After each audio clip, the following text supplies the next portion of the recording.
honor to introduce Margaret Spellings to you. She is a senior advisor to the U.S. Chamber of Commerce and the president of its Forum for Policy Innovation. She is also one of the nation's leading experts in public policy. She serves as president and CEO of Margaret Spellings and Company and provides strategic guidance to some of the most recognized philanthropic and private sector organizations in the world.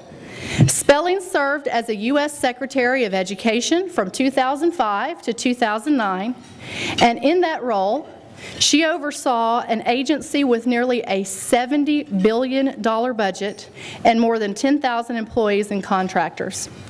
As a member of the President's Cabinet, she led the implementation of the No Child Left Behind Act, which we all know as the historic national initiative to provide enhanced accountability to our nation's public school students.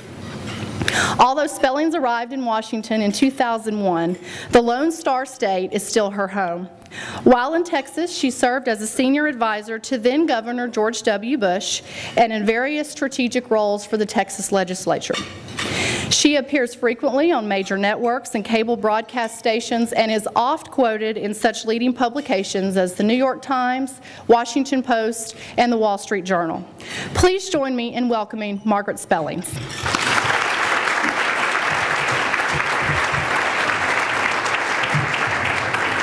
Thank you, Candace. We Texans always have to get that old Texas thing in there, you know. Thank you all for being here, and I'm thrilled that this room is so full of people who are so passionate and interested in education. It's one of the things I love most about this subject area because really we're all experts. I mean, we've all been to school, we have kids in school, we hire people from school, so it's something that I think people very much relate to in a very personal way. So thank you all for being here. Candace, thank you for that very kind introduction.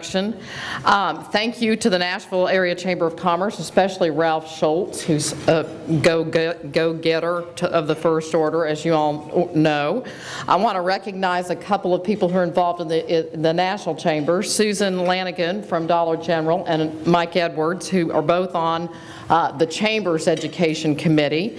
And I also want to recognize Cheryl Oldham, who leads the Chamber's Institute for a Competitive Workforce. And you'll be hearing from our fellow panelists, but I want to particularly recognize Kevin Huffman, who's a terrific Chief State School Officer here, and you all are very, very lucky to have him. He's really one of the leading national reformers, and I'm thrilled to share this program with him. Sometimes we in the business community refer to education as a product, and that might sound a little crass, but I think it's a fair analogy. Our schools are the producers, and we in the business community, as well as students, of course, are the consumers. It takes 12 years, or often more, sadly, to produce a high school graduate. And the people in this room know better than most if we're doing the job in our schools, if we're getting a quality product.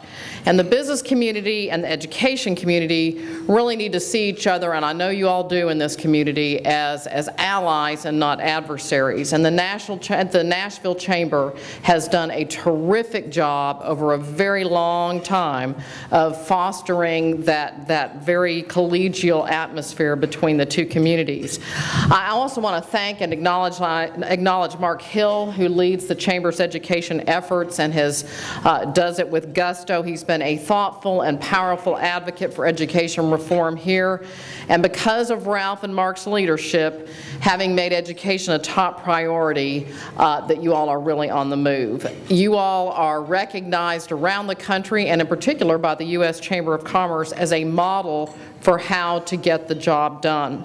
Just last year, we at the U.S. Chamber Institute issued a report that I think is on your table called Partnership is a Two-Way Street, and it talks about how business and schools can work together in productive ways, and you all are highlighted as a national model. I might also add that my hometown of Austin, Texas is one of them as well. I just had to get that in there. But your hard work has created 117 Business Academy partnerships and has helped hundreds or thousands of students. Really, the data is clear that these efforts are working. You've helped increase the city's graduation rate from 69% in 2006 to 83% in 2010. Not good enough, but much, much better. I like to say we're pleased, but we're not satisfied. The suspension rate is down 25%. So I'm really proud of the things that you all are doing. Tennessee has always held a special place in my heart. My youngest daughter goes to school in Memphis at Rhodes College, so I spend a good bit of time in your fine state. And of course, as a Texan, I feel like we share a common kinship with the great Sam Houston. After having served as governor of Tennessee and then of course moving to Texas to fight for independence, he became our governor, as you all know well. Of course, we both have UTs, and we'll quibble after lunch about who the UT is, but I think it might be you after last Saturday. Don't tell him I said that. It's really great to be on the road and out of Washington because, you know, you can get into that beltway mentality, the inside the beltway thinking, which does kind of remind you of just going around in circles. It can really be a strange place, almost like Alice in Wonderland. Nothing is as it seems often. An increase is often called a cut. A bureaucrat is punished for saving money. The words "too big to fail" actually make sense. So when I was secretary, I really loved getting out and about and visiting schools, visiting with educators, and of course meeting kids. I also love to meet community leaders like you who understand fully the connection between this work we do in education and the vitality and viability not only of your businesses but of our country fundamentally. So what does it say about our education system when standards are not being met and we now are talking about how to provide loopholes or waivers or take the pressure off the schools for accelerating? At what point in this country is it going to take for us to put the needs of kids before the needs of adults? And I think you all in Tennessee are and have been over these last several years a great place to show the country the way forward. And clearly the eyes of the nation are on you. As you all will know, you are one of the primary winners of the administration's Race to the Top competition. Kevin and I were just talking about that.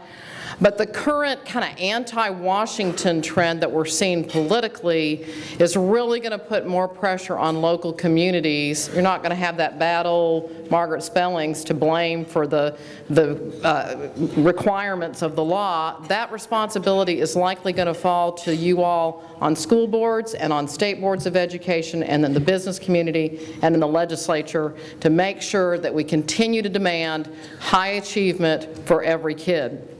You are the ones that are going to have to ensure that standards are not lowered just so that students are able to meet them or we can mask underachievement. I'm not trying to be rude or crass, but that's happening all over the country. When we see the achievement levels in disaggregated ways that No Child Left Behind has brought to us, we need to fully support every kid being capable of accessing the American dream. The whole goal of No Child Left Behind, and that's the name because it describes the policy, was to ensure that the achievement gap is closed, particularly in states like mine and yours that are becoming ever diverse by the day.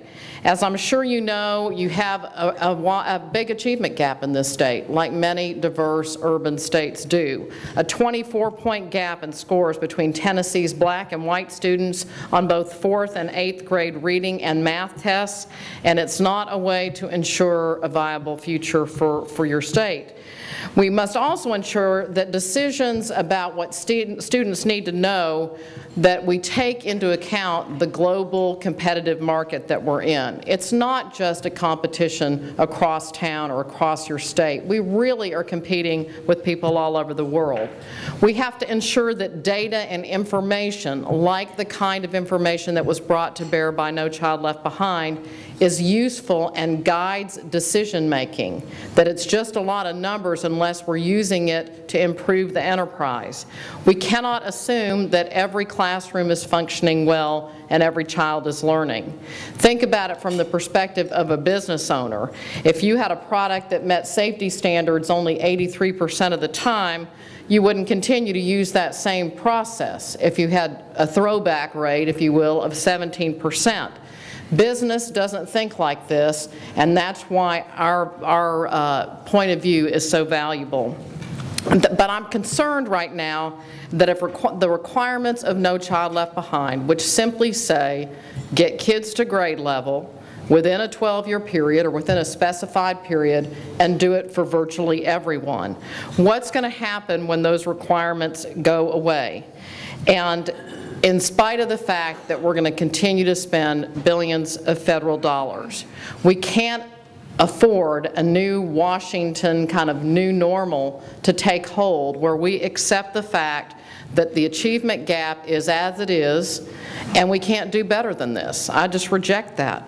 More than half of our businesses today say they have trouble recruiting non-managerial employees with the right skills, training, and education. In 2010, the private sector spent $50 billion on job training and education. Think about how many more workers could have been hired in this economy if it weren't for this constant retraining and having to do and redo the job that our schools should have done in the first place.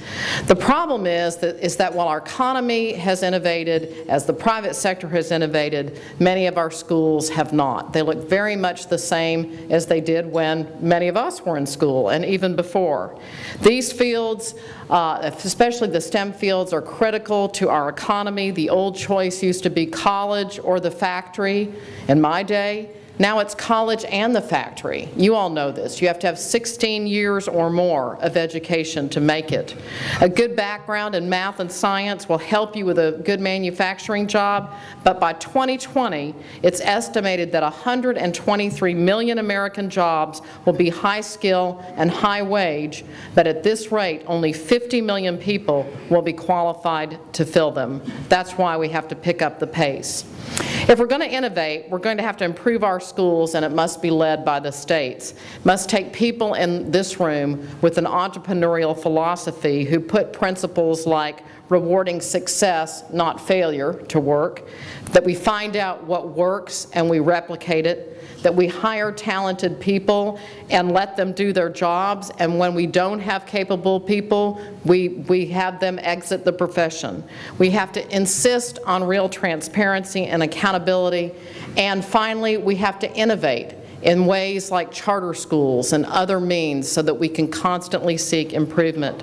Those are the principles of entrepreneurship, and they're the ones our schools should start to follow. So I'm heartened by what I see here in Tennessee. Your governor and your legislature, working with the business community, have made education a top priority.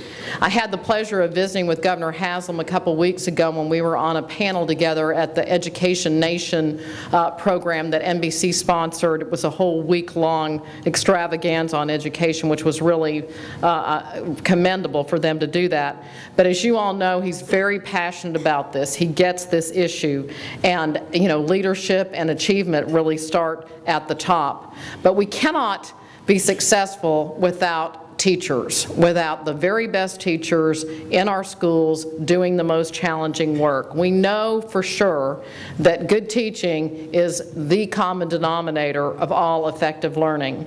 Tennessee's new teacher and principal evaluation, the Tennessee Educator Acceleration Model, is a great start. Using a combination of student growth and overall achievement will help to improve student results and identify teachers that are doing a great job and those who aren't, those who need help. Great teachers are essential to improving learning. It shouldn't matter how long a teacher's been in a classroom. What should matter is the effectiveness of their work as it relates to enhancing student performance. The new law, as many of you know, requires teachers to spend 5 years on the job instead of 3 before they're eligible for tenure, and that will help ensure that we have effective classroom teachers who are focused vigilantly on student achievement. Imagine if we in the business sector couldn't let people go after 3 years or 5 years, couldn't make the necessary personnel changes to do the job. we couldn't succeed. Another important reform here is, of course, you're expanding innovations like charter schools. Tennessee is proposing to turn around the lowest achieving schools in the state through the Achievement School District. We know that if something works, we need to multiply it, and if it doesn't, we need to fix it or eliminate it. And that's not the kind of thinking we tend to do in education. Although you all are certainly on the right track and improving and leading, we can't be supportive of or pleased with the kinds of results that you all are getting on your national report card. 1/4 of the state's 4th and 8th graders are proficient in math and science, and for reading it's closer to 1/3 of 4th and 8th graders. That's just not going to get it. That's why a decade ago, President Bush and Congress took a look at the performance of students in reading and math. We didn't like what we saw then as now. We saw a nation being outpaced by our international competitors, and we saw a widening achievement gap. We said we can do better. So we passed the No Child Left Behind Act, and it was an amazing bipartisan achievement. With the help of the late Senator Ted Kennedy and now Majority Leader John Boehner, this law passed the Senate, for example, by 91-8. Think about that just 10 years ago. Can you imagine anything passing 91-8 in Washington, let alone something that affects 50 million school children and every community in this country? It's really amazing how far we've come in our lack of political consensus up there. No Child Left Behind asked for something simple but profound. It said set standards, measure every kid every year in reading and math, and get to the goal line. It held our schools accountable, it provided consequences, it collected data, it provided tutoring and other services for students who needed help, and it's worked. African American and Hispanic students have made remarkable academic progress. Reading scores for 9-year-old English learners improved by 8 points from 2004 to 2008. Scores improved by 5 points for students with disabilities. These sound like modest gains, but they represent thousands and thousands of kids who are now equipped with the tools to succeed. The law improved data gathering, which frankly left a lot to be desired. There were only about 10 states or so that had annual assessment that really knew the quality of their schools, only 10 years ago. How can we solve a dropout problem when we don't know how many dropouts we have? The current debate, as I said, is over the renewal of the law, the reauthorization of No Child Left Behind, and we at the U.S. Chamber have weighed in with a plan. We believe the law should be preserved, but should be strengthened and improved. No legislative body, and I suspect this is true in Tennessee, ever passes a perfect law, and we can certainly improve it. But we must continue to call for rigorous accountability provisions that are clear, transparent, and that speak to every school and every student. It should provide real options for students and parents like tutoring, charter schools, and school choice, and it should recognize and reward effective teachers and principals. As the Chamber says, we can't turn back the clock to the days when billions of federal dollars were spent without any expectations for student result for taxpayer investment. And that, sadly, is what is being proposed on both sides of the aisle in Washington today. Some changes will be made to the law, and they should. We've learned a lot in 10 years. Our proposal at the U.S. Chamber gives states more flexibility to design their own accountability systems. Instead of the current pass-fail approach that we have in the law, we ought to allow states to use a growth model like you all do in Tennessee. You were one of the first states to do the pilot program that I put in place when I was in office. It makes a lot of sense. In the absence of action by Congress, though, we're now facing a waiver process through the Department of Education. And I worry about this in some ways. As Secretary, I received countless requests for waivers. For example, in Utah, they only wanted to educate 80% of the kids every year in response to the growing Hispanic population there. In Kentucky, where I was earlier today, they only wanted to report results every other year.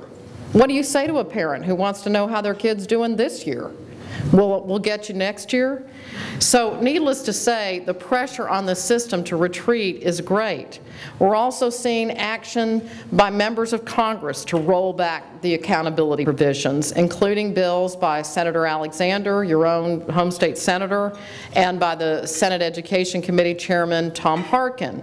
The business community, in my estimation, is not asking for too much, just for students to be able to read and cipher at grade level, the bare minimum any of us would want for our own children or grandchildren.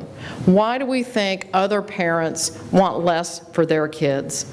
This law gave states a 12-year window to do the job, from 2003 to 2014. And this is crucial. The states themselves, not the feds, set the targets, set the curriculum, set the passing rates. You described what it was that you wanted your kids to achieve. That makes sense to me. You're paying the bills. But even though these standards were quite modest, we are woefully short of meeting them. Some people in Washington and the state say we don't need this law anymore. They argue that we shouldn't measure our students, that it's too much testing, that we can't hold teachers accountable for performance, that we can't label our schools as failing because it creates a stigma for communities and for adults. But that's really nothing compared to the stigma of our young people who can't land a job because they lack the necessary skills, or the stigma of a college freshman put on a remedial track after failing an entry-level course, or the stigma of a dropout whose school failed to provide challenging, engaging, and relevant coursework. It's time to start rewarding success and the successful teachers and principals behind it. It's time to start innovating. It's time to put our students first. Our future as a world-class economy depends on it. I don't accept the talk that I hear in Washington about the new normal, that we just have to accept our new place in the world behind China and India, who are accelerating so rapidly. If you ask me, there wasn't anything wrong with the old normal, when we educated our young men and women to beat the pants off of anybody. And I think, you know, we can see results like that, amen, at places like Oak Ridge. I mean, those are amazing gems of our communities, and they are powered by intellectual capital and innovation. So let's get to work on preparing our students to be the next generation of leaders and innovators. I know we can do it. Our kids demand it and deserve it. Thank you for your attendance, and thank you for your support.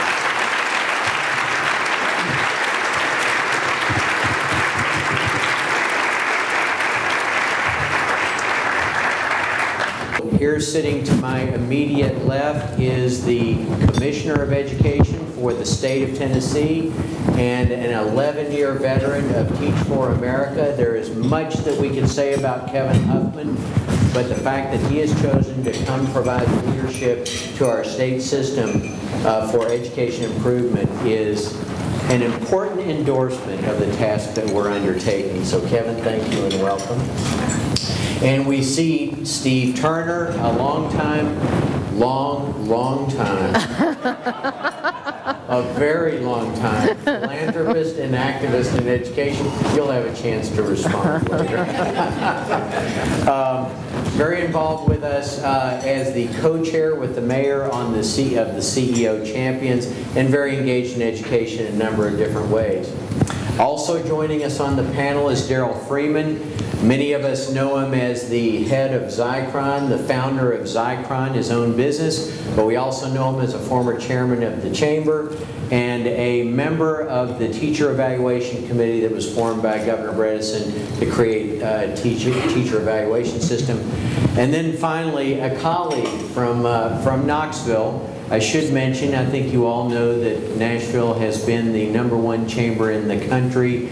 This year, Knoxville was selected as the #1 chamber in the country. Mike is the CEO of the Knoxville Chamber and a member of the state school board, and formerly served on the teacher evaluation committee. So here we are as a panel of experts.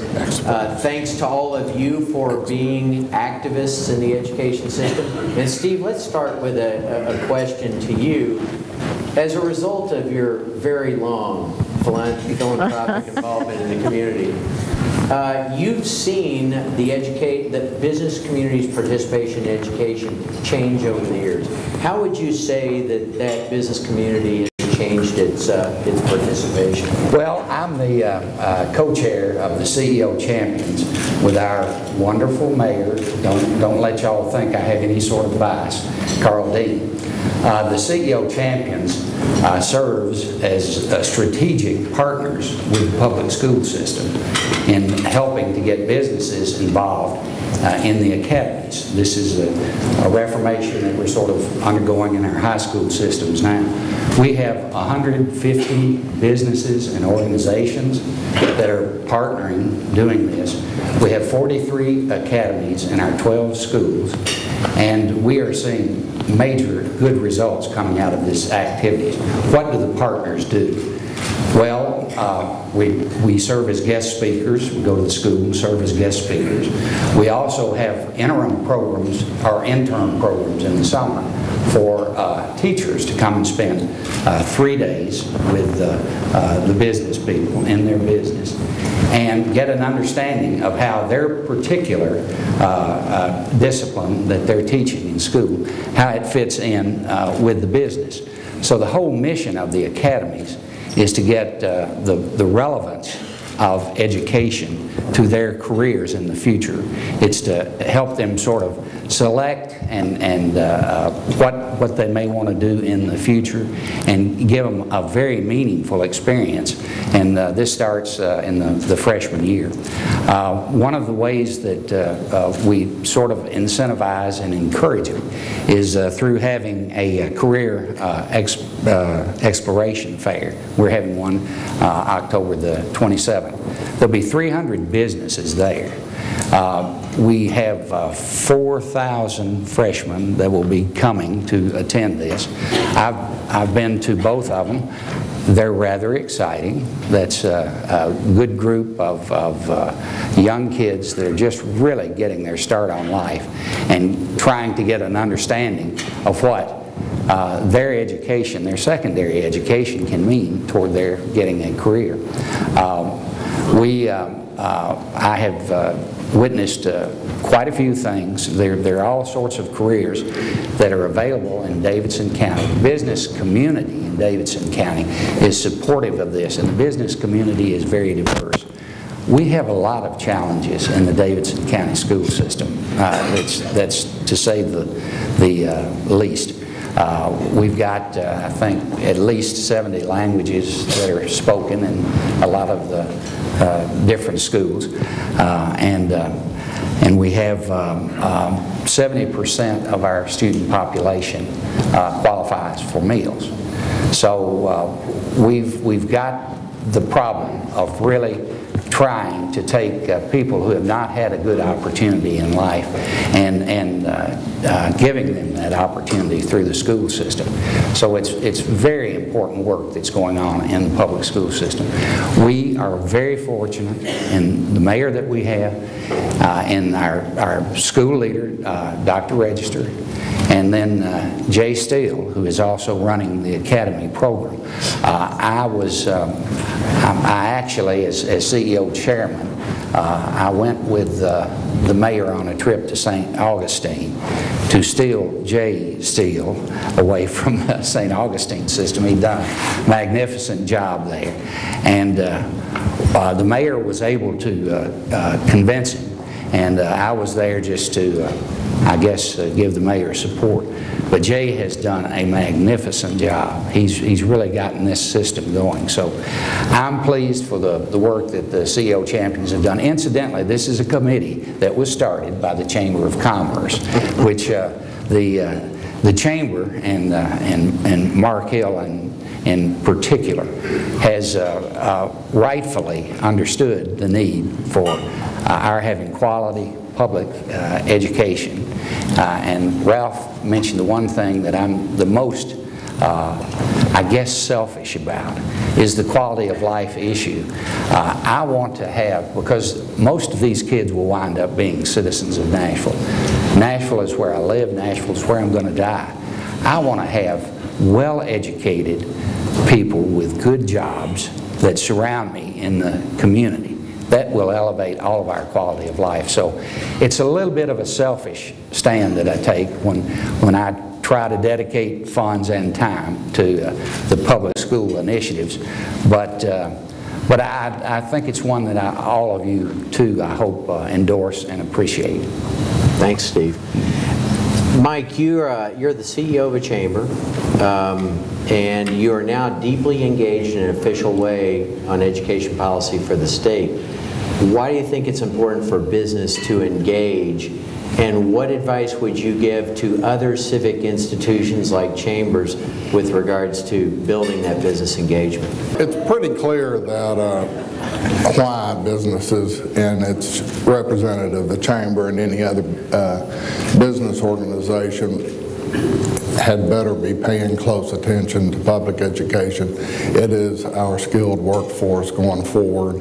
Used to be we needed about 20%, and now we need 100%, but literally at some level of education, and Eastman will say that they would interview about 50 people to find enough they needed, which would be like 8, that could demonstrate 8th grade math level. I don't have to go any further in regard to why business. And let me say one other thing. It is very important as to what you do in Nashville and Davidson County for the business of your community. But if you look at your labor pool, it is this whole MSA. So it's not just one school district. You have a vested interest in every school district, 3 or 4 over. And every one of those kids had better be ready to perform, or you're going to suffer. As a business community that pays these jobs that are going to fund everybody else, what can a business do? Well, Steve mentioned, philanthropy is really big. It needs to be directed toward outcomes. I kind of sit there and look at Gates and a lot of the money, and I'm sure that they're following outcomes, but I'm not sure I know what they are, and that doesn't mean anything. But if I'm giving money, I want to know what's coming back as a result. But that has to be substantive, the gift does. Next thing is we're going to have to be political advocates. If we get hit with a tariff, or if we get hit with an onerous bill in the legislature, whether it is business in general or site specific or specific to our industry, man, we're all over it. They can plot bills in the legislature that affect public education, and it will affect their bottom line exponentially more. We have to pay as much attention to what's going on legislatively, both and at the local school board level and the local county level. There's a county next to Knox County that hasn't given any local funding to its school district in 2 decades. We have to pay attention to the state, and like Margaret said, we have to pay attention to national legislation.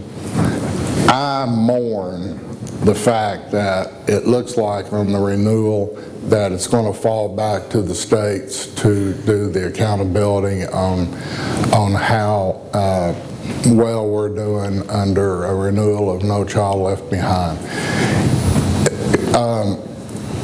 It doesn't really matter how Governor Haslam and Commissioner Huffman is dedicated. There is going to be a huge pushback on a whole lot of the reforms that have occurred in the last number of years. And I remember the day that I discovered that we in Tennessee were tied with Oklahoma for Truth in Advertising, a publication that was put out by the U.S. Chamber. And that, by the way, was what got Governor Bredesen on the road, and he'll say this, I'm not quoting him out of context, on the road to really making meaningful reforms. But we had like 3 algebra questions or less on the end of course exam. One of the cutoffs in English, in either math or science, and I once knew it, was 40. So you score 40 on a test and that's proficient. You know. There were 2 people in the state of Tennessee prior to Governor Bredesen having a change in focus. One was John Morgan, who was the state controller, now the president of the Board of Regents, and Gary Nixon, who still remains the director of the state school board. Both came to the Knoxville Chamber, spelled it out. We all had our jaws dropped to the ground.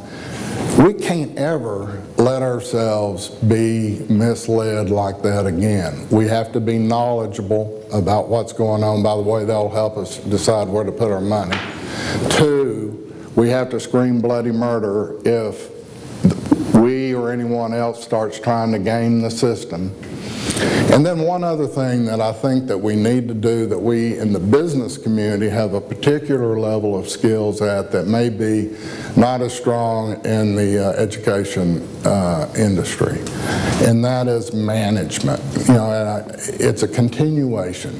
We're talking about starting a kid in pre-K and they move fluidly with success or not success through a continuum, hopefully through 12, and they come out.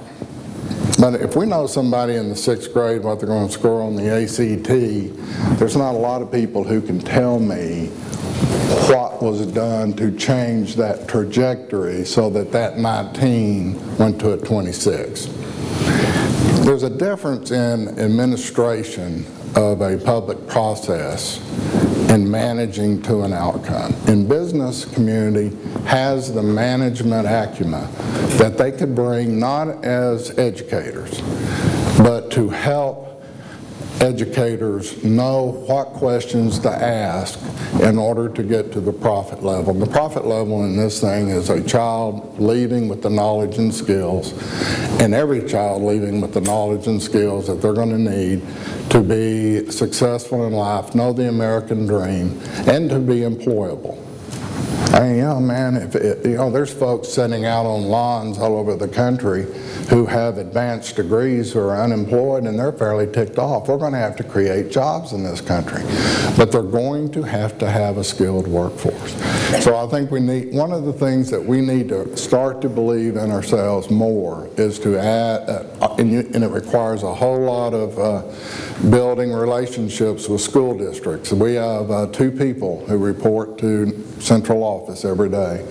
I have an office over there that are chamber. One helped to write, and to the superintendent writes the strategic plan, and Gary Spencer, who's sitting back in the back because I made him come, to do a data system that turned out to be a management system that allows new information current as of 7 o'clock every morning, including budget.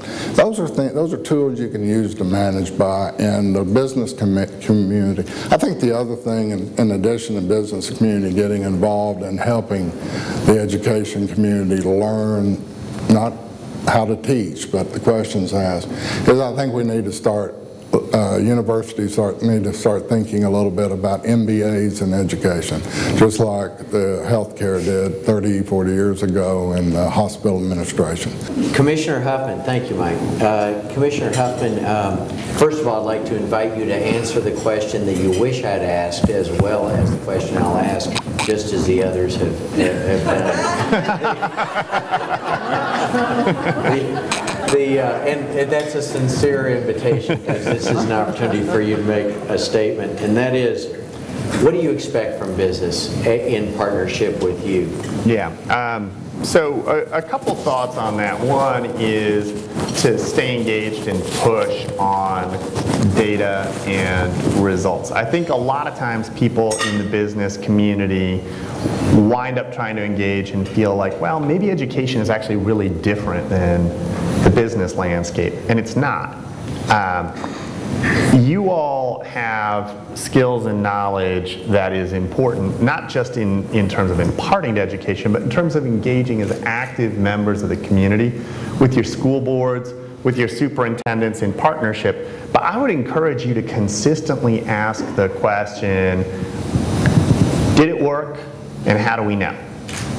On everything that we do, did it work? How do we know? Anything that your local school system is going to take on, how are we going to know if it worked? How are we going to measure it? We have the tools and the means to measure things here, but one of the things that has struck me, Tennessee has the best student achievement data in the country, the best.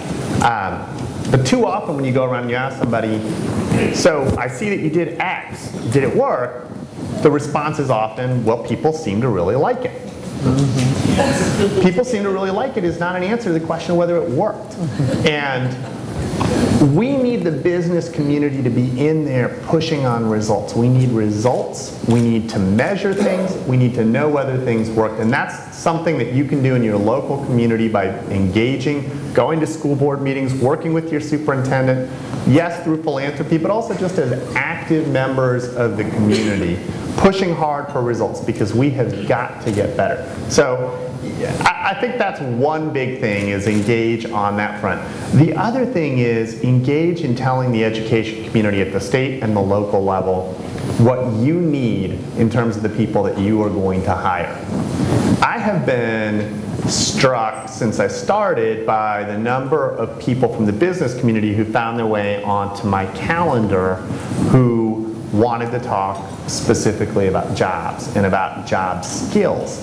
And the first time I had this conversation, I was pretty taken aback. And now I've had the conversation so many times that I know when it's coming. And it's a very disturbing conversation, and it goes something like this. 10% unemployment in the state of Tennessee. We've got open jobs right now, and we can't find the people to do those jobs.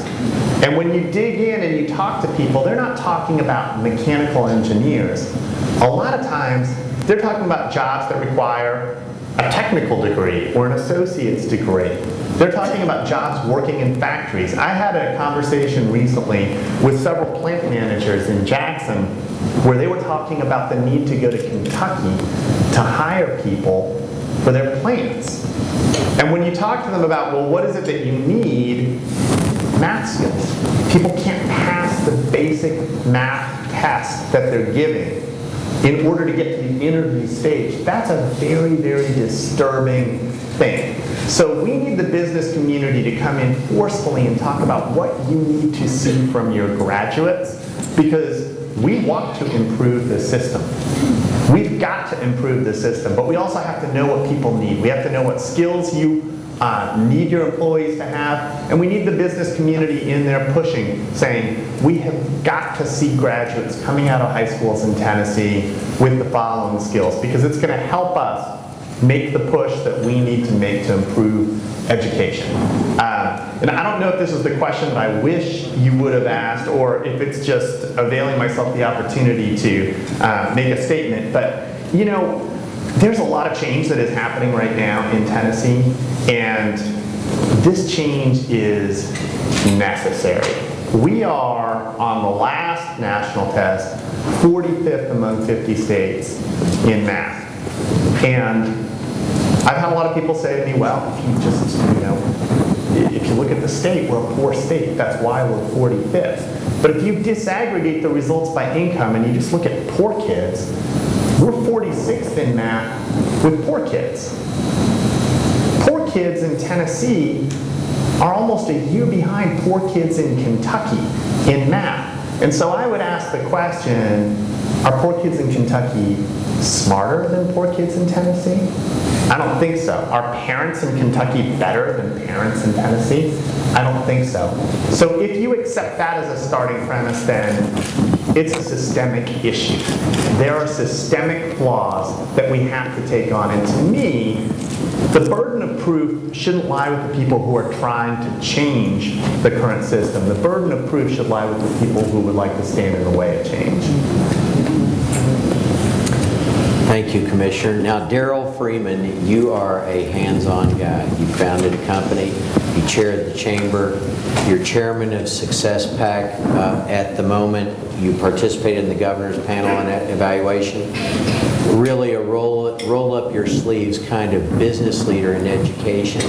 Is that something that everyone should do? Is that something that you believe business people should commit to? Do I get to make my own question as well? Well, you sure do. You sure do.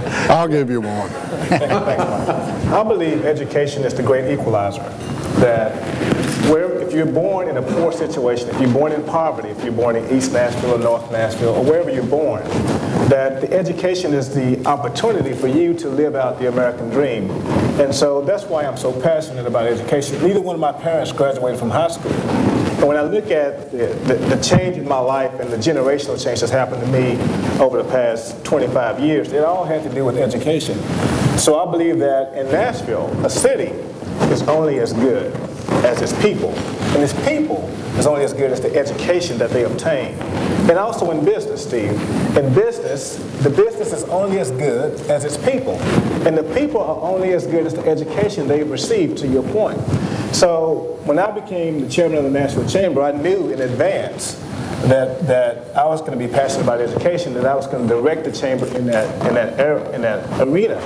And so, because again, it solves all of Nashville's problems with the exception of traffic. But when you look at it solves our crime problem. It solves a number of problems in this city. So education is key to living the American dream. And so at the Chamber of Commerce, I was fortunate at the time to be able to hire two CEOs. One being the Chief Executive Officer and one being the Chief Education Officer. And I think it's the first time across the nation that we had somebody solely focused on education. That was Mark Hill. So we can't forget how important education is, and we must not forget the face of the children that are born in various walks of life, that the ticket to their future, the ticket to them living the American dream, regardless of what color they are, regardless of how much money their parents make, regardless if their parents finish high school, the ticket to the American dream for them is a good education. So that's why I'm passionate. And that's why I'm willing to roll up my sleeves, Ralph, and be a part of that activity. You know, Secretary Spellings, I just want you to know that the people in this room are so involved with each other on education that this is more like a family gathering than it is really a presentation. There are many people in this room that could have sat on this panel, but we are going to take your questions now. I have a question. According to our Bureau of Statistics, the average American now holds between 10.7 and 11 jobs. How is it, specifically in Tennessee, with us industrializing our high schools to an academy model, how are we preparing students to have those critical thinking, analytical skills necessary to potentially have 11 different jobs? Somebody smarter than me must answer that question. Well, there you go. I'm not smart enough to answer the question, but I can't. You are experienced, Howard. Yes,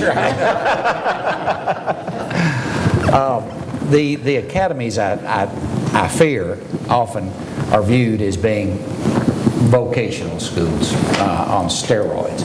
That's absolutely not the case. It is a real career path, and they're getting trained, hopefully, in just the categories that we have. And one of the great things about living in Nashville and being involved in really the public school system in Nashville is we have some really fun things. Hospitality industry, we have retail, we have entertainment. Now, what other city could really provide the sort of education at an academy that you can have in Music City, USA? Now, it's hopefully the education that they're getting will have them better prepared if they choose to go straight into the job market. But we really hope, it's the mission of the academy, to get them prepared to go into higher education, to get their college degree. It's the curriculum is designed in such a way that it engages the student. It keeps them in school. One of the things I failed to mention was some of the results that we're beginning to get that I think the academies have a lot to do with. Attendance is up, graduation is up, the dropouts are down. So these are all engagement with the children issues. These are things that are getting them to stay in school. It's going to take a lot of years to get the ACT up, multiple years. That's going to be an issue, but I hope I somewhat addressed the question. But you asked your own question, Steve. Good. Oh, good. You know, I think what we're seeing is a need for much higher level of problem solving and math skills. Frankly, far greater than most of us in this room have. You know, we used to, it's kind of a joke, you know, say, I can't even balance my checkbook, and that's supposed to be hilarious. Can you imagine someone saying, I can't read, and bragging about it? No. So it's much higher levels of math, it's problem solving, it is working together, these so-called soft skills, and now we're getting smarter about how to measure those soft skills. But we need to demand from our schools what, frankly, much higher levels than what most of us got for, you know, global competition. And let me just say real quickly, what the business community wants is transferable skills. Yeah, even if you stay at the same company, the company's not going to stay the same. They're going to have to reinvent themselves multiple times, and they need their employees to be able to change. The way that looks in curriculum is embedded in the curriculum has to be performance level standards. In other words, you have to be able to do what you've learned. You've got to move away from memorization. I tell you that the best example of performance-based curriculum is driver's ed. So you got to really get your head around math and science. How many people took a foreign language in high school? How many can speak it? People won't understand me, but I can. My name is George Thomas, and I represent the Education Equal Opportunity Group. Our mission is to prepare underserved and first-generation high school students to succeed not only academically, but as well as in their personal lives. I have a question for you, Mr. Huffman, and the question is, one of the most prestigious opportunities that high school students have is the opportunity to take and pass the driver's license test. That test has more significance than any other test that the state administers. Is there a way that you and your team can think about how young people are so enthused about taking their driver's license test and actually holding that one card saying you have the privilege to drive, as have that same energy and enthusiasm transferred to your standardized ACT or your standardized SAT, or even filling those positions that, as you talk to your business colleagues, saying that they need to go to Kentucky. And I just want to know what your thoughts are on having that same prestige, not only on passing the driver's license test, but passing all the tests where our students are more vibrant and more being a better contributor to the educational system. Yeah, thanks for the question. I think it's a great question, and you know, I wish I had some simple answer on how to do that, but I think there is a communication breakdown right now where young people and their parents don't always understand the implications of getting or not getting the skills that we're asking them to get. When I talk out in communities, I've traveled a lot around Tennessee, and it's interesting because I think, you know, you'll get a fair amount from parents that, well, you know, I didn't go to college and I turned out okay. And we somehow have to be able to communicate to parents and to young people the understanding that just for their kids to live the same kind of life, let alone a better life than they lived, is going to require more education. It's going to require greater skills. And somehow we're not making the connection right now to what it means to actually actually pass the ACT as a college-ready high school student, what that means for your future, what it means to not enroll in post-secondary education. Somehow we're not getting that message across. So I don't have a good answer on how to pull off making people care as much about the ACT as they do about the driver's license. But I think it's a great analogy because everybody knows if I don't get the driver's license, I can't drive.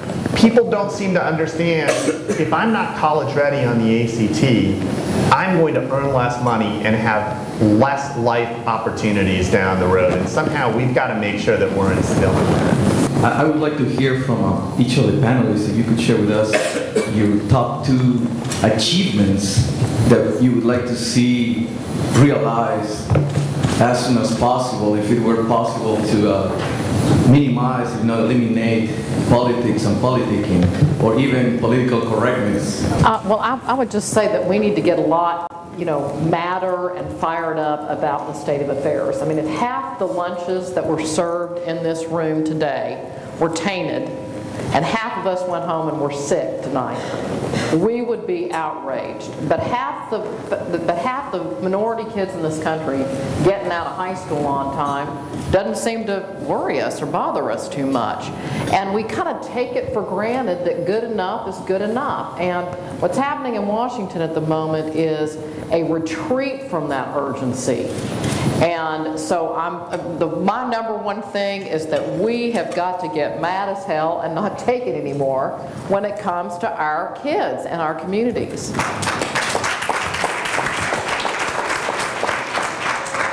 That's a good answer. I don't know how to get away from politics or politicking other than to focus on results, data, numbers, information. I think the more we talk about a bunch of things in terms of how different people perceive things or how different people feel about things or how different people experience things, the more we politic in education. The more we talk about where are we trying to get, what did we do, did it work, how do we know, the more we strip away the politics and just look at the essence of doing more things that work and fewer things that don't work. So I would say numbers, data, that's how you get out of the politicking. Great. Good answer. I agree with the commissioner. If you can't measure something, you can't control it. And so you absolutely have to come up with a way to understand what are we getting accomplished. Are we really moving forward? And I think that's the main thing. And of course, one of my main goals is to see us get our ACT scores up. I want every kid that graduates from every school in Tennessee qualified to get a loan from the state. That's a score of 21. So I mean, to me, that's a critical threshold for us to hit. Of course, I want it first in Davidson County, but I want to see it in every school. You know, Ralph, over the past 20 years in being in business, I have developed a philosophy that the best time to fire somebody is when you first think about it. And I think in our educational system. Why did you mention me? Was there something you wanted to say? In business, if you're an entrepreneur and you're running a business and you have a person that's not working out, you can fire that person. But it seems to me in education that you can be a non-performer and stay around for a real long time, affecting the lives of a bunch of kids as you stay there. So my wish would be they were able to reward performers, and those non-performers, fire them when we first think about it. Wow, that's a great answer. Okay, Mike. Very short. I think that we need to adopt a mindset that the only non-negotiable is that statistically every kid in the United States achieves the level that allows them to perform in this world economy. That's the only non-negotiable. Everything else we have to consider on the table, and that we're willing to change whatever we need to of a 100-year-old institution that obviously has its failure points. Let's thank our panelists.